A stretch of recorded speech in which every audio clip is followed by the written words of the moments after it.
오늘은 존재적 삼위일체론을 통한 변증, 존재적 삼위일체론을 통한 변증이라는 제목으로 하나님의 말씀 나누도록 하겠습니다. 참되고 올바르고 견고한 교회로 세워지기 위해서는 올바른 신론, 올바른 신관을 가지는 것이 중요합니다.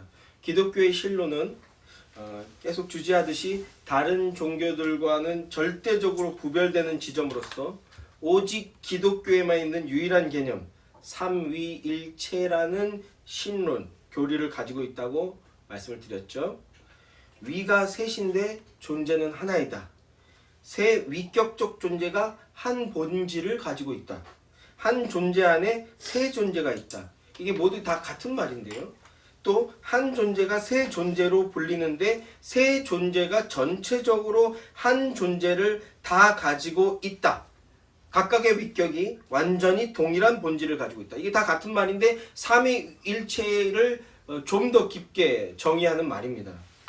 이것은 우리 인간의 이성으로는 파악해내거나 이해해낼 수 없는 개념으로서 세상은 알지도 못하고 알 수도 없는 이 초월적인 비밀, 신비가 바로 삼위일체 교리입니다. 그래서 지난주에 지난주에는 하나님의 존재하심이 어떠한가 하는 삼위일체의 존재론적 삼위일체론에 대해서 나누었습니다. 하나님은 한 분이신데 위격, 휘포스타시스라는 단어라고 했죠. 세 위격으로 존재하신다. 이걸 세 위격적 존재라고 또 표현하는데 세 위격적 존재는 substantia라는 단어예요. substantia라는 말로 이 위격적 존재라고 좀 더 구체적으로 표현했습니다. 이 substantia라는 말은 세 위격적 존재들은 전체로서 하나이다, 이런 의미를 강조하고자 하는 겁니다. 그리고 하나이다라는 것은 호모우시아라고 하는데 한 본질이다, 본질이 하나다, 나누어지지 않는 완전히 하나의 본질이다, 이런 의미예요. 그래서 동일 본질이라고 말하는 겁니다. 동일 본질이라고 표현하는데 동일한 본질을 가진 존재로서 각각이 완전히 충만한 하나님이시다라는 겁니다. 또 각각의 위격은 고유한 특성에 따라서 각각 고유한 일들을 감당하시면서 서로 명확히 구별되시고 구분이 되십니다. 성부, 성자, 성령으로서 이 셋은 명확히 구분되지만 그러나 이 세 존재께서는 영원토록 서로 하나이시다. 서로 관련되어 있다라는 겁니다. 서로 구별되지만 분리되지 않고 서로 떨어져 계시지 않고 영원히 항상 함께 계신다라는 겁니다. 지난주에 이렇게 삼위일체에서 존재론과 관련된 용어들을 중심으로 내용들을 나누었었는데요. 존재론에서 오늘은 이 호모우시아라는 개념에 대해서 조금 더 추가적인 설명을 하고 마무리를 좀 지어야 될 것 같습니다. 호모우시아에서 우시아라는 단어는요, 본질, 본체, 실체, 실제 이렇게 번역이 되는 단어예요. 그리고 호모라는 말은요, 같다, 동일하다, 이런 말입니다. 우리가 호모사피엔스라고 하는데 지혜로운 자 같다, 이런 의미거든요. 그 호모와 동일한 단어예요. 그래서 호모우시아라고 하는 것은 본질이 동일하다라는 겁니다. 동일 본질, 이렇게 사용합니다. 위격에 있어서 세 존재가 확연히 구별이 되지만 그러나 세 존재가 전체적으로 한 존재를 완전히 가지고 있다. 이게 어려운 거예요.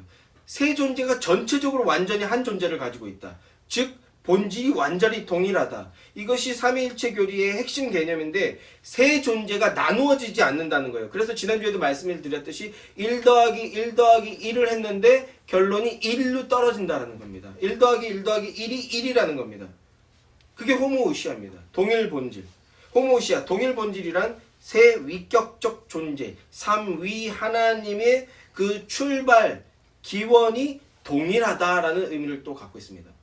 누가 먼저 나시고 나중에 나신 것이 아니라 출발이, 기원이 동일하다는 겁니다. 성경을 보면 흔히 성부 하나님이 먼저 계셨고 그리고 성자 하나님은 성부 하나님에게서 나셨고 그리고 성령 하나님은 성부와 성자에게서 나오신다라는 식의 표현들을 우리가 보게 됩니다.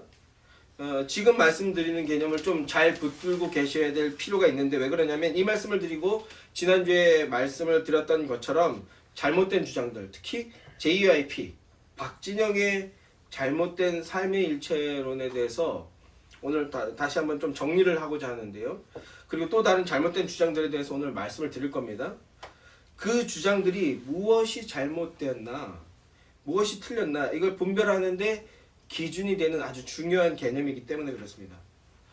자, 아들은 아버지에게로부터 나왔다. 요한복음 1장 18절 말씀을 보면 본래 하나님을 본 사람이 없으되 아버지 품속에 있는 독생하신 하나님이 나타내셨느니라 이렇게 말씀하죠. 이 말씀대로 성자는 성부에게로부터 나왔기 때문에 마치 그 아래의 존재이고 또 성령 하나님은 어떻습니까? 요한복음 15장 26절 오늘 본문로 잡은 말씀인데 내가 아버지께로부터 너희에게 보낼 보혜사 곧 아버지께로부터 나오시는 진리의 성령이 오실 때 그가 나를 증언할 것이요 라고 하는데 일단 성령을 어떤 능력 혹은 어떤 현상으로 말씀하고 있지 않아요. 그런데 성령은 아버지와 아들을 통해서 보내졌다라고 말씀되고 있습니다. 보혜사라고 말씀하시는데 원보혜사, 오리지널 보혜사는 예수님이세요. 돕는 자.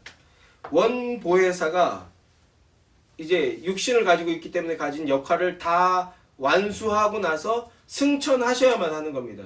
승천하셔서 보좌 우편에 앉는 것까지가 성자 하나님에게 주어진 역할이에요. 그래서 이 땅에 계시지 않고 가셔야만 되니까 이 원보혜사가 가셔야만 되니까 또 다른 보혜사를 보내는 거예요.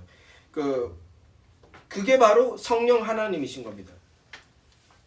문제는 보혜사 성령이 아버지와 아들을 통해서 보내졌기 때문에 성령은 아버지와 아들보다 조금 뭔가 더 하등한 존재 이렇게 여기는 사람들이 있다라는 거예요. 이걸 종속설이라고 하는데요. 성부는 스스로 계신 것 같고 성자는 성부에게 나셨다고 말씀하고 있고 그리고 성령은 성부와 성자에게로부터 나오신다라고 말씀하고 있으니까 이렇게 1위, 2위, 3위 이렇게 열등하고 하등한 존재, 하위의 존재라는 생각과 주장이 나타나게 되는 겁니다. 그러나 그렇지 않다라는 거예요. 성부와 성자와 성령은 기원에 있어서 호모우시아, 기원에 있어서 출발해서 동일하십니다. 시간에 있어서 누가 먼저고 누가 나중이다 이런 개념이 없는 분이십니다. 성부로부터 나왔다고 해서 성자보다 성부가 먼저 계신 것이 아니고 아들이 나왔다고 해서 인간이 생각하는 그런 방식으로 나온 것도 아니라는 겁니다. 성부와 성자와 성령 세 존재는 본질이 완전히 하나이기에 그 기원이 동일하고 본질에 있어서 완전히 동등한 존재이시다라고 여기는 게 우리가 생각하는 올바른 삼위일체론이고 올바른 믿음입니다. 이 종속설은 고대 교부 시대 때부터 등장했던 이단 속설이에요. 오래된 이단입니다. 참고삼아 한번 들어보시기 바랍니다. AD 330년경에 갑바도기아의 대바실 그리고 그의 동생 니사의 그레고리라는 사람이 이 종속설을 주장했습니다. 그리고 그 외에도 많은 사람들이 있지만 좀 건너뛰면 중세시대로 가면요. 종교개혁 시대에는 칼빈과 어떤 대척점에 있었던 대립각을 세웠던 인물이 있습니다. 세르베투스라는 인물인데 결국 삼위일체 교리 때문에 카톨릭으로부터 이단으로 정제되어서 화형을 당하게 돼요. 죽게 됩니다. 그런데 후대 사람들이 칼빈이 죽였다 이렇게 오해하고 있는 내용이 있는데요. 그렇지 않습니다. 그는 세르베투스는 칼빈이 어떤 신학적인 대립이 있는 인물이라고 해서 칼빈이 죽인 게 아니라 카톨릭이 죽였어요. 그 삼위일체 교리에서 벗어난 소리를 했기 때문에 결국 종교회의를 통해서 화형을 당했다고요. 그 세르베투스가 주장한 게 바로 종속설입니다. 또 발렌티의 장띠리라는 사람이 있는데요. 이 사람 역시 칼빈과 엄청난 대립각을 이루었던 사람이고 종속설을 주장했습니다. 칼빈은요, 이 삼위일체 교리에서 벗어나는 것을 결코 좌시하지 않았어요. 진리에 관한 것이라면 절대 양보하지 않고 타협하지 않고 끝까지 진리를 선포하고 선언했습니다.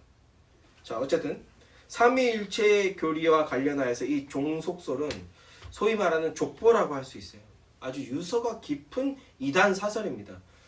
없다가 새로 생긴 게 아니고 누군가 호련히 스스로 만들어낸 그런 주장이 아니라는 거예요. 그러면 성경은 왜 나왔다 또는 나오신다 이런 표현을 사용했을까요? 성경을 보면 분명히 성부, 성자, 성령에게는 어떤 순서가 있는 것처럼, 어떤 순서가 적용이 되고 있는 것처럼 말씀하고 있는 것을 보게 되거든요. 그럼 왜 그런 말씀을 하셨나? 성부에게서 성자가 나오고 성부와 성자에게서 성령이 나오셨다. 왜 이런 식의 말씀을 하셨는가? 왜 그러냐 하면 이 순서는 진리를 인식하게 하는 순서입니다. 그러니까 우리한테 맞춰준 거예요. 우리한테. 진리를 인식하게 하는 순서라는 겁니다. 칼빈은 그래서 이것을 유모의 옹알이라고 말했어요. 삼위일체 교리, 우리는 지금 이 삼위일체 교리 하니까 벌써 분위기가 굉장히 어렵잖아요. 그런데 이 삼위일체 교리에 대해서 칼빈은 뭐라고 얘기했냐면 유모가 젖먹이 아기한테 옹알이 하는 거다라고 표현했다고. 우리의 눈에 맞춰서 표현해 준 게 이 정도라는 겁니다. 이런 표현들을 통하여서 우리는 우리가 믿는 하나님이 어떤 분이신지 인간의 한계성 안에서 최대한 이해할 수 있다라는 거예요. 위격적 관계로서 그리고 사역하심과 일하심에 있어서 성부는 스스로 계시고 성자는 성부에게서 나시고 그리고 성령은 성부와 성자에게서부터 나오신다. 이렇게 위계적 표현이 사용되고 있는 것을 보게 되지만 그러나 이 순서는 우열이 있다라는 것이 아니고 전후가 있다라는 게 아니라는 겁니다. 누가 더 높은 존재이거나 하위의 존재다 이런 개념이 아니라는 거예요. 본질의 우열이 아니라 위격에 대한 구속의 역사를 이루어 나가시는 데 있어서 어떤 진리와 질서를 체계적으로 보여주시기 위해서 이런 표현을 쓰신 것이다 라는 겁니다. 이해되십니까? 말이 좀 어려웠나요? 어렵지 않죠? 우리는 여기서 교회의 그 사역의 보고 어떤 공동체의 함께함의 원리를 볼 수 있어야 됩니다. 그리고 가정의 질서를 세움에 있어서 가정의 평안과 하나됨에 있어서 나아가 사회의 질서를 세우는 데 있어서 우리는 이 삼위일체에서 어떤 원리를 추출해낼 수 있어야 됩니다. 삼위일체 하나님은요. 일하심에 있어서는 본질에 있어서는 완전히 동등한 분이시지만 그러나 일하심에 있어서는 마치 위계가 있는 것처럼 일하신다는 거예요. 그러나 하나 되심에 있어서는 완전히 한 본질이셔서 지극히 서로 하나가 되신다는 겁니다. 서로를 완전히 존중하시고 완전히 아끼며 완전히 하나가 되셔서 움직이는 존재가 바로 삼위일체 하나님이십니다. 그리고 이 완전함은요 영원히 지속되는 완전함이라는 거예요. 이런 것들이 우리 교회의 모습이 되어야 하고 가정의 모습이 되어야 하고 그러한 삼위일체에서 원리를 추출하는 그러한 하나됨의 모습을 통해서 가정들이 늘어남으로써 사회 전체가 평안 가운데 하나됨을 누리는 것이 그것이 우리가 보여내야 할 어떤 사명 숙제라고 할 수 있는 겁니다. 자꾸 복지시설 이런 거 많이 만들고 복지수당 같은 거 만들고 뭐 이런 걸로 사회가 하나 되게 만든다라는 거 그런 건 이상주의일 뿐이에요. 자, 개척 초기에 이제 벌써 저희가 5년 차예요. 올해도 제가 뭐 어떻게 하다 보니까 언급을 안 하고 넘어가게 됐는데 5주년이라는 이런 얘기를 개척 초기에는 이 목사라는 표현이 되어지는 것도 좀 자제하려고 했습니다. 거룩한 공동체의 일원이다. 목사도 일원일 뿐이다 라는 의미에서 성도라는 표현으로 스스로를 표현하려고 했습니다. 왜냐하면 하나님 앞에서 우리는 다 이를테면 예수님의 동생이죠. 다 동등한 한 무리일 뿐이기 때문에 기존의 교회가 가지고 있던 그 잘못된 권위주의, 전체주의적 성향에 대한 반작용으로서 목사라는 호칭을 될 수 있으면 사용하지 않으려고 했어요. 모두가 동등한 위치잖아요. 하나님 앞에서. 이게 얼마나 박애주의적입니까? 얼마나 아름다운 개념입니까? 목사도 공동체의 일원이고 연로하신 분도 공동체의 일원이고 젊은이도 공동체의 한 일원이고 어린아이도 공동체의 한 일원이니까 모두 평등하게 하자 하면 너무나 아름답고 이상적인 상황이 일어날 것 같지만 그러나 이렇게 모두가 우열이나 상하가 없이 완전히 동등한 존재다라고 하면 어떤 일이 벌어집니까? 질서가 사라지게 돼요. 질서가 사라지게 될 우려가 있습니다.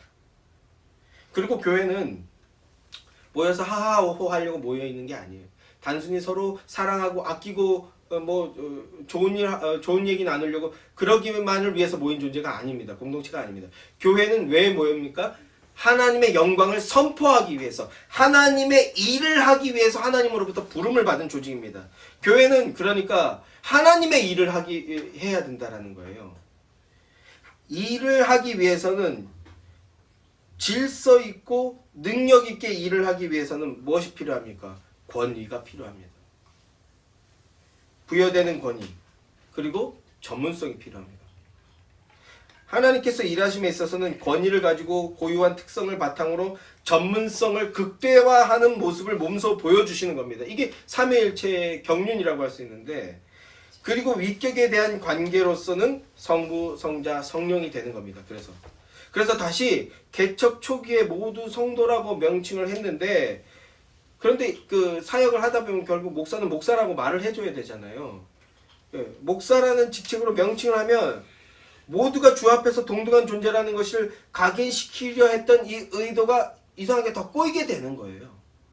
그래서 다른 성도는 다 그냥 성도인데 목사만 더 유일무이하게 어떤 직책을 가진 존재로 이게 돌출이 되게 돼 버린다라는 거죠. 목사만 유일무이한 존재가 되는 이상한 스텝이 돼 버린다는 거예요. 안 그래도 목사는 권위를 가지는 직책인데 목사만 목사라고 호칭을 사용하니까 더 권위주의적인 시스템이 되는 것이 아닌가 하는 이런 고민이 생기더라 말씀입니다.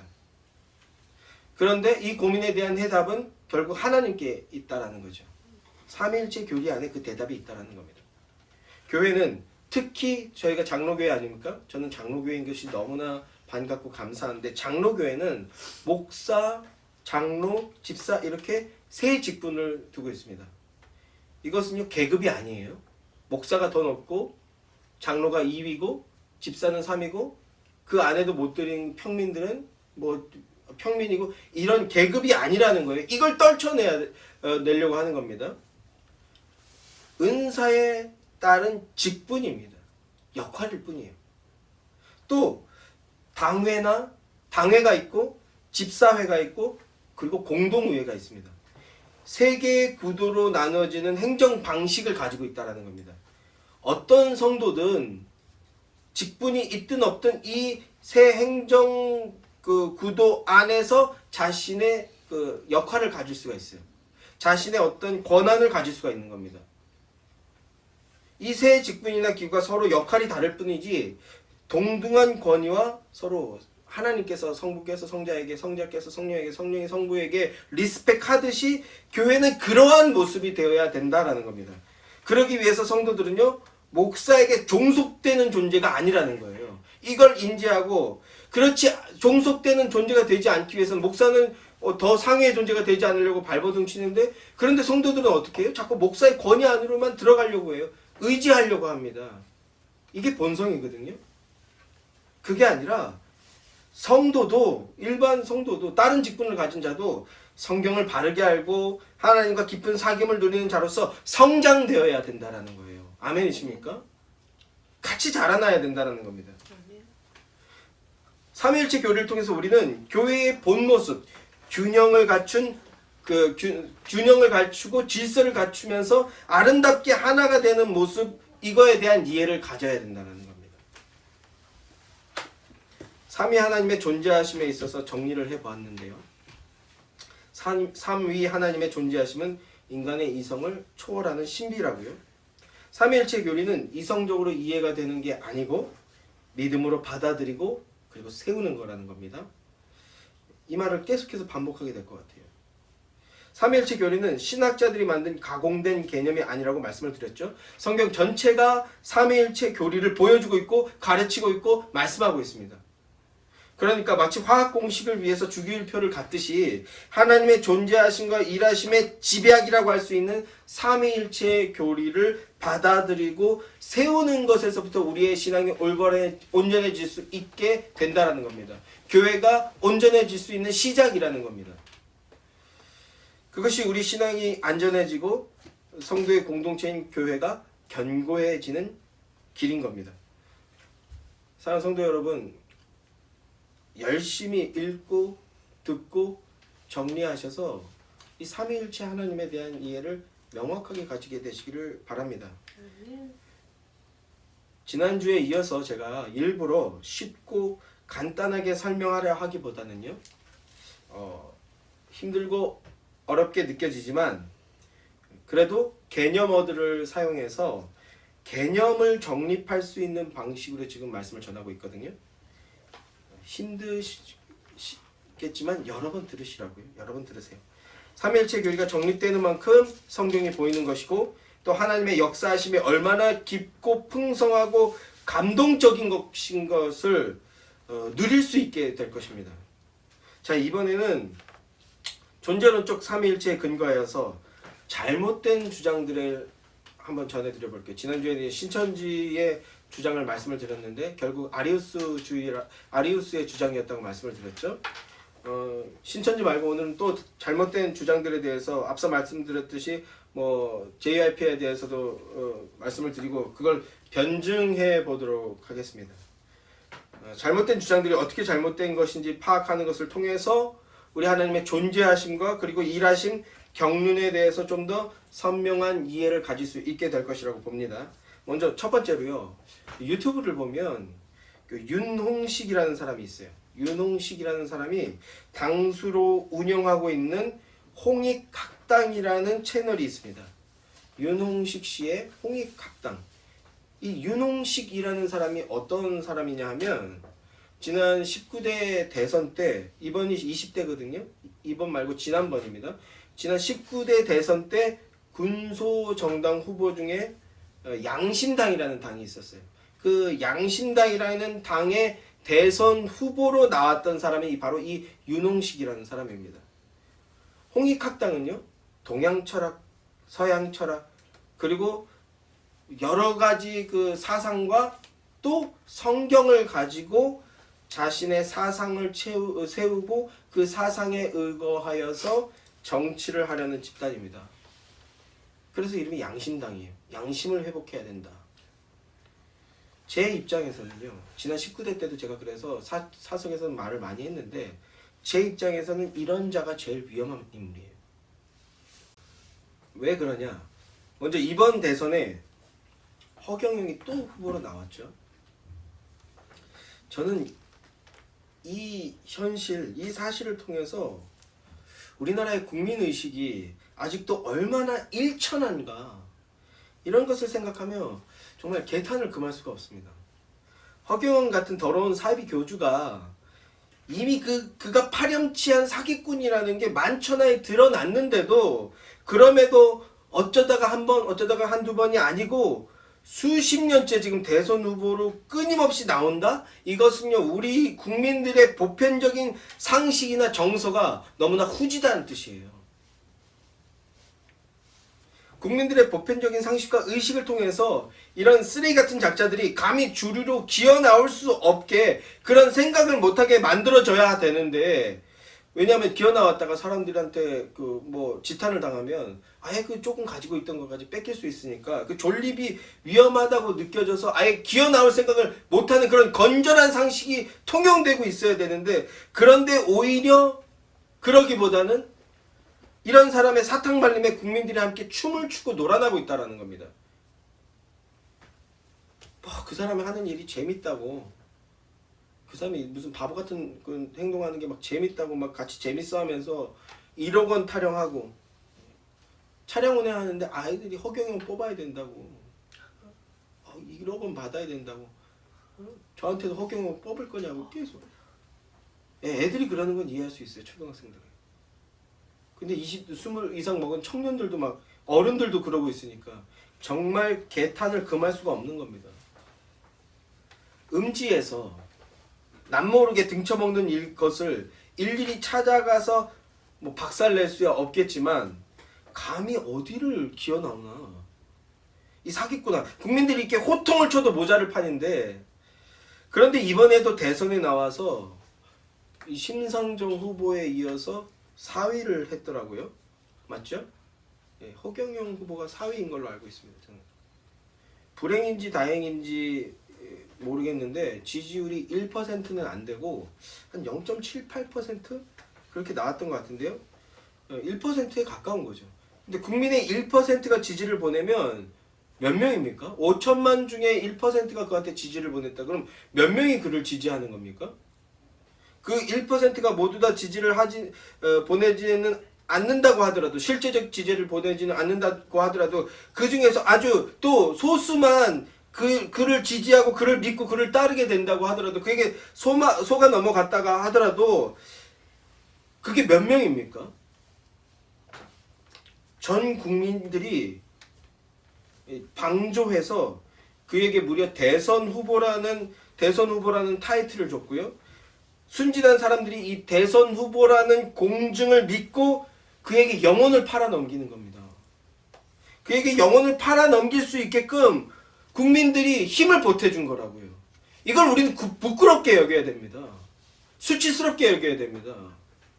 성숙한 시민이라면 안 된다, 틀렸다, 잘못됐다 말해야 된다고요.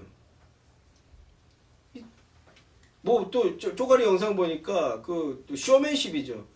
방송국에서 새벽 1시에 자기들 군소정당 후보들은 새벽 1시에 토론회 시키니까 화가 난다고, 그것 자체가 쇼예요, 여러분. 막 PD한테 막 소리 지르는 겁니다. 나도 2억 냈어. 2억이야, 3억이야. 나도 2억인가 3억 냈어. 나도 후보야. 누가 1시에 하래. 이게 또 당당하다고 좋다고 하는 사람들이 있더라고요. 2억 3억 안 될 거 아는데, 이게 선거 비용이 수십억이 드는데 그 돈 어디서 나옵니까? 그 사람이? 제대로 된 정당도 없는데, 정당을 통해서 후원금을 모집하는 사람도 아닌데 그 후보로 등록하고 그 활동하는 거 어디서 나옵니까? 다 눈먼 돈인 겁니다. 어리숙하고 순진한 사람들 속여서 빼앗은 돈이라는 겁니다. 한국 사회가 이 수준을 회복해야 돼요. 오히려 이 사람이 80년대부터 대선 후보로 나왔거든요. 공화당이라는 이름으로. 박정희의 후예다 자기가 그러면서. 그러다가 90년대에는 못 나타났어요. 왜요? 그때는 오히려 풍요 속에서 사람들의 인식이 건강하던 시절이 있었던 겁니다. 근데 어느 순간부터 또 나와가지고 이상한 컨셉으로 재밌는 사람이구나, 재밌으면 다 되고 익숙하면 다 되는 이런 의식 수준이 문제라는 겁니다. 자, 어쨌든 이 대선 후보라는 타이틀, 이 공중을 이용해 먹으려고 하는 사람이 또 한 사람이 있는데, 그 사람이 바로 윤홍식이라는 사람이라고요. 윤홍식 씨. 그 사람이 당수로 있는 홍익학당은 겉으로는요 인문학을 가르쳐주는 문화원 같이 포장이 되어 있는데, 거기는 플라톤 철학부터 시작해서 온갖 철학을 이야기하고, 그리고 유교 사상 이야기하고, 불교 이야기하고, 도가 사상에 힌두이즘까지, 노자의 뭐 왠가 거 다 이야기합니다.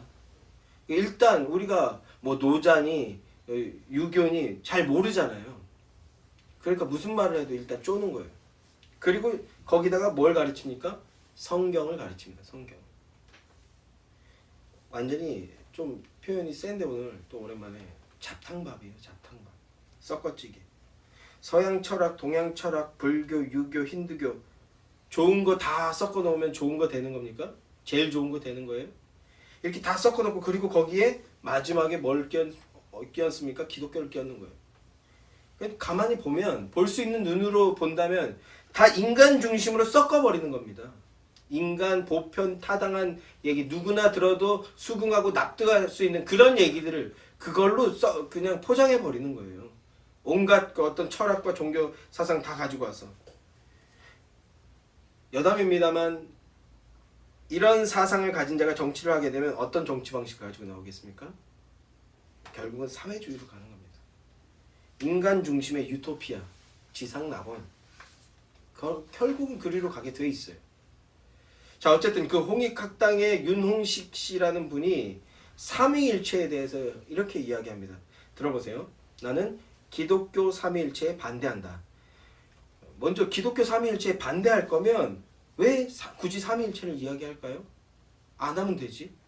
유교 사상 얘기하고 도가 사상 얘기하면 되지. 말하지 않으면 그만인데 굳이 얘기를 합니다. 왜 그렇습니까? 첫째, 타켓이 기독교에 익숙한 사람들이에요. 교회를 다녀봤는데 구원을 받지 못했고 성경을 믿음으로 받아들이지 못한 사람들, 얇은 성경적 이해를 가지고 있는 사람들, 이 사람들이 그의 주요 타켓이기 때문에 그렇습니다. 그리고 둘째는 기독교에 대해 막연한 이해를 가지고 있으면서 극심한 반감을 가지고 있는 일반 대중들, 그 사람들을 포섭하려고 하는 겁니다. 그런 사람들에게 인간 중심의 관점으로 성경을 말해주면요, 이해가 되잖아요. 수용이 되잖아요. 나를 부정하고 하나님을 주님이라고 불러야 된다, 이렇게 말하는 게 아니라 그 반대로 이야기하거든요. 그럼 수용이 얼마든지 가능합니다. 예수 그리스도의 보혈이 없이도. 그 상태에서 내가 깨달음을 얻었다. 기존 교회에서는 내가 무슨 말인지도 못 알아듣겠고 이해도 안 되고 받아들이기도 싫고 그랬는데 깨달음을 드디어 얻었다고 생각하고, 그 깨달음을 얻었다고 생각하니까 뭐 어떻게 됩니까? 훨씬 더 충성하게 되는 겁니다. 아주 비열한 짓을 하는 거예요. 그래서 전 너무 화가 나요. 오늘 또 설교할 때 자꾸 화가 나는 게 드러나는데 화가 납니다. 자, 이어서 들어보세요. 나는 기독교 삼위일체를 반대한다. 성령의 근원인 성부, 이렇게 얘기해요. 이들은 성령부터 시작합니다. 영을, 이 사람은 마치 어떤 득도한 상태처럼 열반의 상태에 있는 것을 성령 충만이라고 보는 거예요. 어떤 영적인 현상이나 상태에 다다른 것으로 보는 거예요. 그래서 영부터 이해하고 영을 강조하는 겁니다. 열반의 상태가 성령 충만의 상태라고요. 이건 삼위일체가 아니고요. 그리고 성경도 아닌 겁니다. 자, 성령의 근원인 성부, 그리고 성령의 인격적인 표현인 성자가, 이렇게 얘기하는데요. 삼위일체가 이렇게 구성되어 있다고 주장하는 건데, 인격적이다라는 말, substantia라는 것을 육체를 입은 것으로서 성자가 밖으로 드러난 존재다, 이렇게 생각하고 주장하는 거예요. 당연히 틀린 겁니다. 제가 substantia라는 말 굉장히 어려운 말인데 계속 쓰는 이유가 그런 겁니다. 위격적 존재 또는 인격적 존재라고도 번역을 하는데, 삼위일체에서 인격적이다라는 말을 쓰는 것은, 표현을 쓴다면 그것은요, 인간적인 존재가 아니라 독립적인 존재이고 주체적인 존재로서 존재한다, 이걸 나타내려고 하는 것이지, 그게 substantia거든요. 그게 인격적인 거지, 사람의 몸을 입고 있어서 인격적이라는 게 아니에요.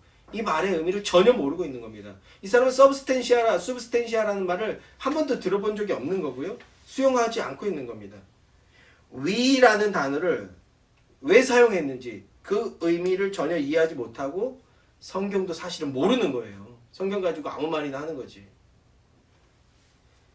그런데 문제가 뭡니까? 듣는 사람도 휘포스타시스니, 뭐 substantia니, 호모우시아니, 이런 말을 들은 적도 없고 들으려 하지도 않고 배우고 깨달아서 믿음으로 세워지길 간구하는 심령도 없으니까 양의 탈을 쓴 이리가 광명의 천사의 모습으로 나타나서 다른 복음을 전하는데 오히려 그거에 더 아멘으로 반응하는 그런 모습이 나타나는 거라고요.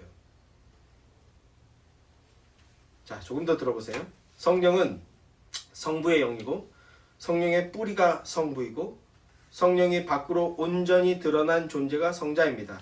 이렇게 하면 삼위일체가 이해되죠. 제가 이야기하는 게 더 잘 이해가 되시죠. 원래 하나인 겁니다. 그런데 기독교 삼위일체론의 문제는 성부도 인격체고 성자도 인격체고 성령도 인격체, 각각 별개의 독립된 인격체이면서 하나다라는 걸 주장하려고 하는 거예요. 그래서 꽝입니다. 몇천 년 묵은 학술이 있더라도 꽝인 겁니다. 왜? 성부랑 성령은 인격이 아닙니다. 인격적 하나님은 예수님밖에 없어요. 자, 뭐가 틀렸는지 이제 좀 약간 가늠이 되십니까? 제가 말씀드린 어떤 개념어를 통해서 약간 이게 좀 이상하구나 라는 것이 가늠이 되시나요? 터툴리안이라는 사람부터 시작해서 초대교회 교부들이 하나님의 존재하심에 대해서 substantia라는 용어를 개념으로 정립을 했어요. substantia의 개념을 모르거나 믿음이 없으니까 인격적이라는 걸 육체를 지닌 존재로만 이해하고 있는 겁니다. 그게 아니고는 눈에 보이지 않는 하나님이 존재가 인정되지가 않는 거예요. 그런데 이런 주장이 성경 중심이 아닌 육체적으로 육신적인 감각으로 이해하고 받아들이려 하는 사람들, 즉 선악과 먹은 사람들인 거죠. 그들의 입장에서는 더 받아들이기가 쉬운 겁니다. 더 쉽게 받아들여지는 거예요. 육신적으로 인간적인 생각으로 그 내용을 받아들이고 이제 성경을 알았다. 그 성경을 알았으니까 나는 성령을 받았다. 이렇게 스스로 자위하는 겁니다. 그런데 이것은요, 하나님을 거역하는 거고 하나님을 모독하는 겁니다. 성령이 밖으로 드러난 존재가 성자다 이렇게 말했는데요, 성경을 모르는 거예요. 요한복음 15장 26절 말씀을 모르는 겁니다. 내가, 예수님이죠, 아버지께로부터 너희에게 보낼 보혜사, 돕는 자, 곧 아버지께로부터 나오는 진리의 성령이 오실 때에 라고 했다고 말씀했죠. 성령 하나님은 성부와 성자로부터 보냄을 받는다고요. 성령이 그 외적으로 드러난 게 성자가 아니라 성자를 통해서 보냄을 받는다고요. 또 요한복음 16장 7절 말씀, 내가 너희에게 실상을 말하노니 내가 떠나가는 것이 너희에게 유익이라. 내가 떠나가지 아니하면 보혜사가 너희에게로 오시지 아니할 것이요 가면 내가 그를 너희에게로 보내리라. 성자가 보낸다고 말씀하고 있습니다. 또 요한복음 14장 26절 말씀, 보혜사 곧 아버지께서 내 이름으로 보내실 성령 그가 너희에게 모든 것을 가르치고 내가 너희에게 말한 모든 것을 생각나게 하리라. 내 이름으로 보내실 성령이라고 말하고 있죠. 성자가 성령을 보내신다. 성자가 자기 이름으로, 아들의 이름으로 성령을 보내신다. 이렇게 성경이 말씀하고 있습니다. 왜 성경이 본질과 권능에 있어서 동등한 존재를 낳으신다, 보내신다라고 표현하시는지 이제 역설적으로 더 선명하게 알 수 있게 되는 거죠.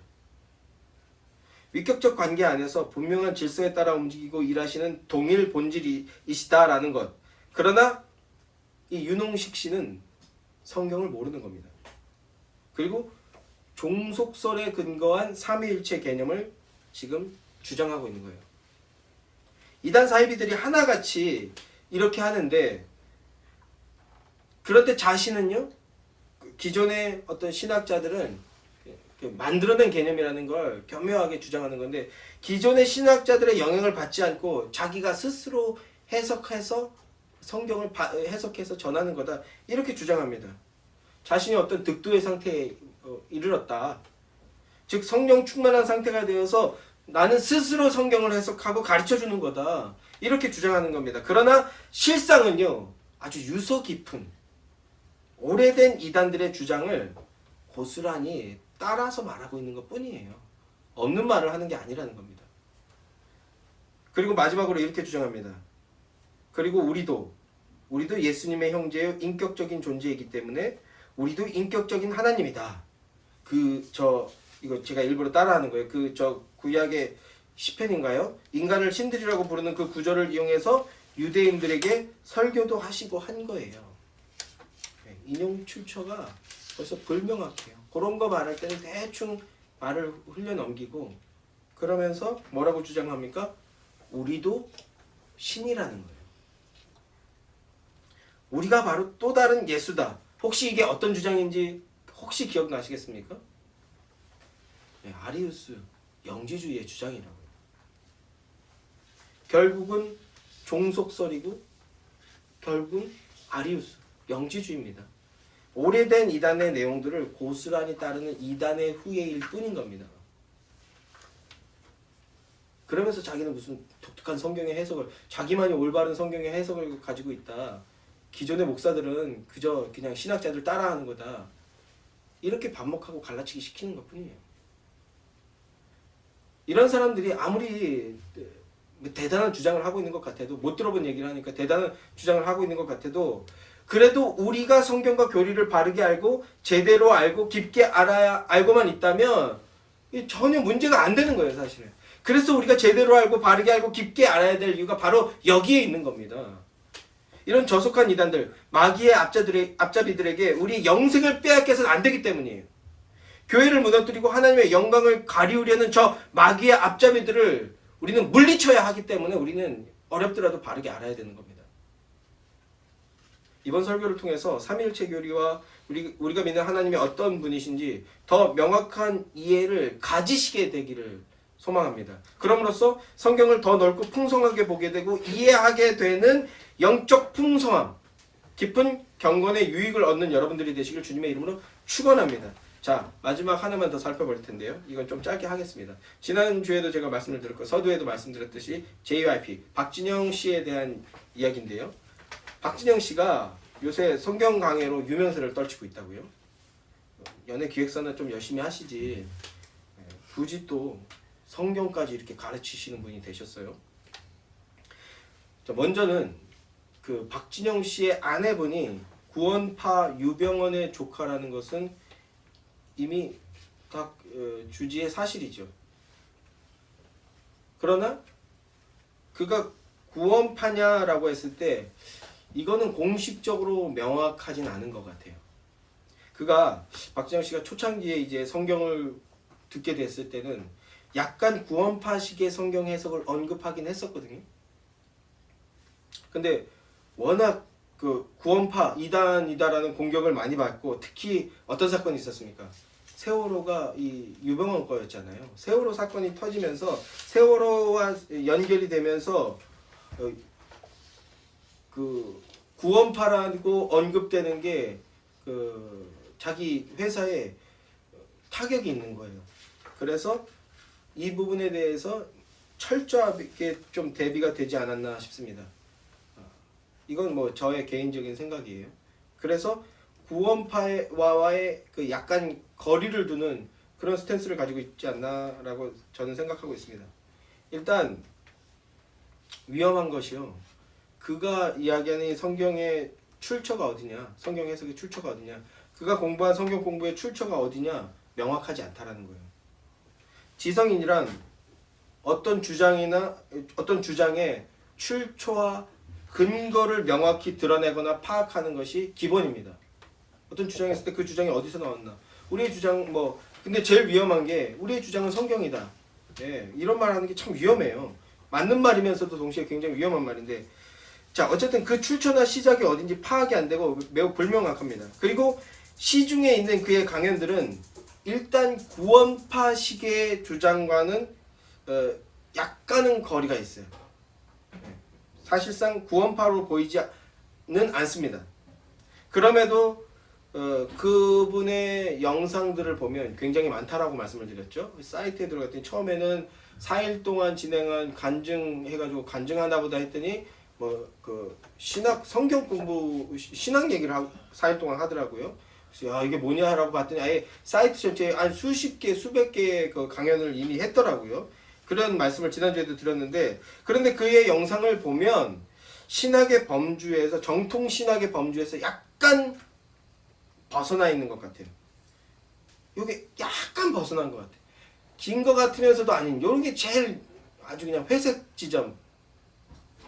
그리고 그의 강연을 보면 아직 좀 덜 여물었는데 유명세가 있으니까 자꾸 그에게 역할이 주어지는 것 같습니다.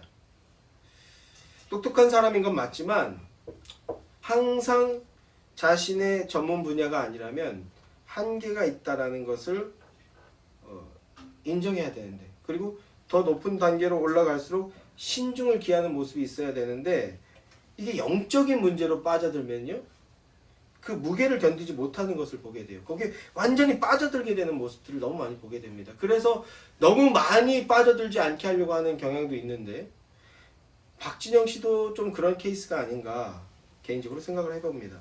자, 각설하고 이제 가장 문제가 되는 그의 주장들에 대해서 한번 말씀을 드려볼게요. 박진영 씨가 서울에 소재한 어떤 한 칙내교회에서 구원 세미나라는 강연을 했어요. 그 중에서 둘째 날에 한 2강, 인간과 창조자라는 제목의 강연인데, 그 강연에 1시간이 조금 지나간 부분을 보면 이런 말씀이 나옵니다. 성경을 보면 태초라는 말이 많이 있다. 근데 언제가 태초냐? 예수님이 태어난 때가 태초이면서 비기닝이다. 하나님의 아들이 태어난 순간이 비기닝이다. 이렇게 주장합니다. 그리고 그분이 나중에 예수님이 된다. 이렇게 주장합니다. 그리고 성경을 보면 자녀의 출생을 아버지의 허리에 있다가 나오는 거다. 이렇게 말을 하는 부분들이 있습니다. 욥기서에도 있고요. 창세기에도 보면 있는데 아브라함의 허리에 있었다. 이런 표현들이 나오는 것을 보게 되는데 예수님도 하나님의 허리에서부터 나오신 분이다. 그리고 그 시점에 아들 하나님이 비로소 생긴 것이다. 이렇게 주장합니다. 여기까지만 들어도 말이 굉장히 애매하면서 아슬아슬하죠. 그런데 이어지는 가장 위험한 말은 아버지 하나님이 창조하실 때에 일단 아들 하나님을 낳고 나서야 그 다음에야 창조를 시작하셨다. 이렇게 주장합니다. 아들을 낳기 전에는 창조를 안 하셨대요. 그런데 창조는 아들 하나님을 통해서 아버지 하나님이 비로소 시작하신 것이다. 이렇게 주장합니다.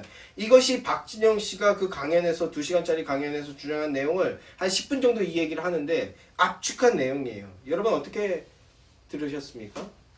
이제 좀 뭔가 가늠이 조금은 되시나요? 허와 실이 조금 분별이 되십니까?